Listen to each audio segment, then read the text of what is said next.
இந்தி இந்தியாவுக்குள்ள மட்டும்தான் இருக்கு. வேற எந்த நாட்டிலையும் இந்தியை ஏற்றுக்கல யார் ஒருத்தரும். ஆனால் உலகத்தினுடைய பாதி நாடுகள் ஏற்றுக்கொண்ட ஒரு மொழி தமிழ் மொழி. ஆனால் இந்த மதத்தின் பேராக மக்களை பிரித்து நீனும் பொட்டு வைக்கிற நானும் பொட்டு வைக்கிற வா நம்ம ரெண்டு பேரும் பிஜேபின்னு சொல்ற ஒரு அற்பமான கேவலமான ஒரு அரசியலை தான் பிஜேபி செஞ்சுக்கிட்டு இருக்குங்கிறத மட்டும் நீங்க புரிஞ்சுக்கங்க. படர் தாமரை உடம்புக்கு நாசம், ஆகாய தாமரை குளத்துக்கு நாசம், பிஜேபி தாமரை இந்த நாட்டுக்கே நாசம். தயவு செஞ்சு நீங்க மனசுல வச்சுக்கோங்க. எனக்கு அரசியல் தொழில் கிடையாது, அரசியல் எனக்கு பொழப்பு கிடையாது, எனக்கு தொழில் நடிக்கிறதா. நீ படத்தில் வேணா நான் காமெடி பீஸ், என் ரியல் பீஸ் என்னங்கிறத மெட்ராஸில் உனக்கு நிறைய ஃப்ரெண்ட்ஸ் வச்சிருப்பீங்களா, கேட்டு தெரிஞ்சுக்க. 87 98 வரைக்கும் இந்த கருணாசிங்கிற கருணா அப்படிங்கிறவன் என்னென்ன வேலை பண்ணியிருக்கிறான் மெட்ராஸுக்குள்ளன்னு கேட்டு. நீங்கள் என்ன போன அங்கே இருந்தீங்க இங்கே இருந்தீங்க, எனக்கு எங்கே இருக்கிறங்கிறது முக்கியம் இல்லை. இந்த மண்ணுக்காக இந்த மக்களுக்காக குரல் கொடுக்கக்கூடிய ஒரு உறுதியான ஒரு முதலமைச்சருக்கு பின்னாடி நிற்கிறங்கிறதா எனக்கு பெருமை. நீ அவன் கூப்பிடலன்னு உன்னை எடப்பாடி காலில் போய் மானங்கட்டவன் தான்டா அவன் காலில் போய் விழுவீங்க. உண்மையான முக்குளத்தோரா பிறந்திருந்தா எப்படி அவன் அந்த ஆள் செஞ்ச துரோகத்துக்கு எப்படி நீங்க அந்த ஆளை போய் பார்ப்பீங்க? கொஞ்சம் நஞ்ச துரோகமா செஞ்சாரு. இன்னைக்கு டிடிவி இதுக்கெல்லாம் தூக்கு மாட்டிக்கலாம், ஏப்ப மாட்டிக்க வேண்டியதானே? இப்ப நாங்க எல்லாம் அது பங்காளி என்ன தயவு கூர்ந்து எடப்பாடி ஒரு மிகப்பெரிய இன துரோகி, தமிழ் துரோகி, இன துரோகி, முக்குளத்தோருக்கு பெரிய துரோகி, அதை விட பிஜேபி அதை விட பெரிய துரோகி. இந்த அம்மா தூக்கி ஜெயிலில் வச்சது யாரு? பிஜேபி. தினகரனை தூக்கி ஜெயிலில் வச்சது யாரு? பிஜேபி.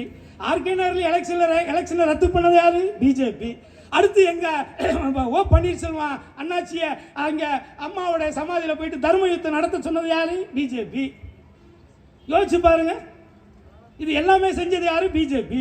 இந்த பாஜகங்கிறது எந்த ரூபத்தில் வேணாலும் வரும். நாளைக்கு விஜய் மூஞ்சியில கூட ஒட்டிக்கிட்டு வருவார் மோடி. விஜய் மூஞ்சியில மோடி மூஞ்சியோட வருவார். விஜய் வருவார், வாய்ப்பு நிறைய இருக்கு. ஏன்னா அவருக்கு எதை பத்தியும் கவலை இல்லை. அவர் தான் ஐ டோன்ட் கேருங்கிறாரு. I don't care. எது பொண்டாட்டி போனாலும் பரவாயில்லையா, புள்ள போனாலும் பரவாயில்லையா, பொம்பளை புள்ள நாசமா போனாலும் பரவாயில்லையா. ஏன்னா அவருக்கு தன்னை சார்ந்து இருக்கிற நாசமா போகட்டும்னு அவர் நினைக்கிறார். ஆனால் உங்களை சார்ந்து இருக்கக்கூடியவனுக்காக நீங்க நல்லவனா இருக்கணும், அவங்களுக்கு நீங்க உண்மையா இருக்கணும். ஆனால் அரசியல் என்பது நீங்க அது தனிப்பட்ட வாழ்க்கையெல்லாம் உதவிட்டு போக முடியாது. அரசியல் வந்துட்டீங்கன்னா நீங்க பொது வாழ்க்கை. ஆனா அந்த பொம்பளை பொறுக்கின்னு எவனுமே எழுதிருக்க மாட்டான், எவனுமே சொல்லியிருக்க மாட்டான். அப்ப நீ ஒரு பொது வாழ்க்கைக்கு வரையனா உனக்கு அடிப்படை ஒழுக்கம் தேவைப்படுதா இல்லையா? இப்போ அந்த சின்னமா இருக்குது, இத்தனை வருஷம் இருந்தாங்க, எவ்வளவு சம்பாரிச்சுங்கிறாங்க, எல்லாம் சொல்றாங்க, ரைட், எல்லாம் ஓகே. எத்தனை பேருக்கு இதே ஓபிஎஸ்ல இருந்து எத்தனை பேருக்கு அந்த அம்மா எவ்வளவு செஞ்சிருக்கிறாங்க? ஆரோக்கியகுமார் இருந்து, செல்லூராஜ் இருந்து, காமராஜர் இருந்து, அவர் இவர் ஆட்டம் கூட எவ்வளவு பேருக்கு எவ்வளவு செஞ்சிருக்கிறாங்க. இன்னைக்கு யாராவது ஒரு ஆளு கூட இருக்கிறானாப்பா? தளபதிக்காக நான் தளபதி இன்றைக்கு தேவை. தமிழ்நாட்டுக்கு தளபதி போன்ற ஒரு மாவீரர் நமக்கு தேவைப்படுகிறார்.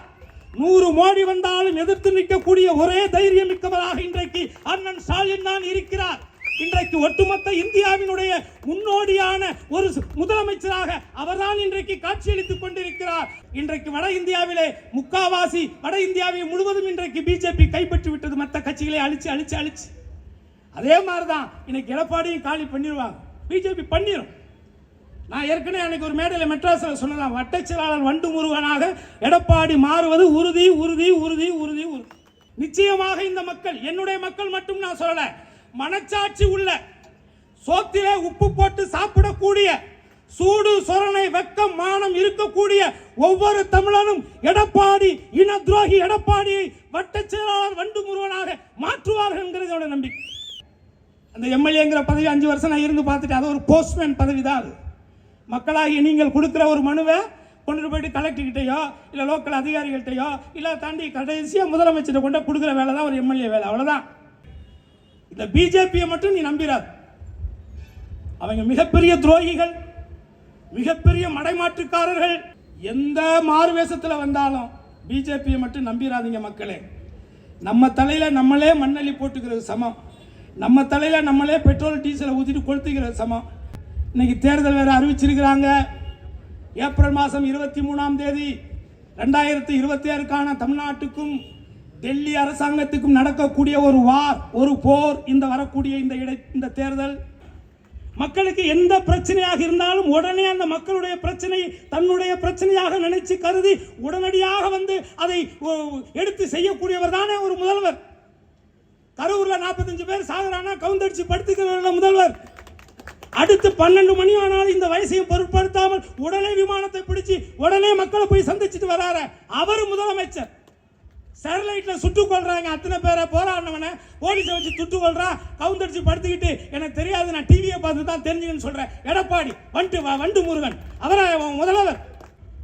அம்மாவுக்கு தான் வாக்களிச்சாங்க 2016 முதலமைச்சர் ஜெயலலிதா அம்மாவுக்கு தான் வாக்களிச்சு அவங்கள சிஎம் ஆக்குனாங்க. எடப்பாடிக்கு யாரும் வாக்கு போடல, போடவும் மாட்டான்.